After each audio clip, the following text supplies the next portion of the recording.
Maswerteng hapon po mga ka-STL. Narito na pong resulta ng STL Pangasinan para sa araw na to, second draw.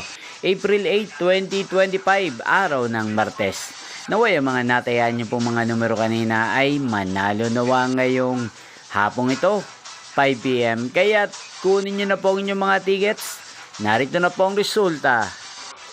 Ang mga numerong nanalo sa STL Pangasinan ngayong hapong ito, April 8, 2025, 5 PM. Second draw result, 22 at 24 in exact order. Sa lahat po ng tumaya kanina sa STL Pangasinan para second draw ng 22 at 24.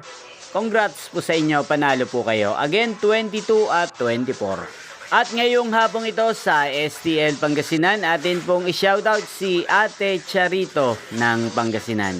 Shoutout po sa inyo Ate Charito, sana po'y manalo rin ang mga numerong tinatayaan nyo sa STL Pangasinan at sana'y nasa mabuti po kayong kalagayan. Gain din po, shoutout natin si Kuya Nick ng Pangasinan na lagi din pong nakasubaybay sa channel na to. Shoutout po sa inyo Kuya Nick, sana po'y manalo din ang mga numerong inaalagaan nyo sa STL Pangasinan. At sa lahat po ng mga taga Pangasinan dyan na walang sawang nanonood sa channel na to, shoutout po sa inyo. Inyo pong napanood ang resulta ng STL Pangasinan. Magkita-kita pong muli tayo mamayang alas 8:45 ng gabi. Thank you for watching.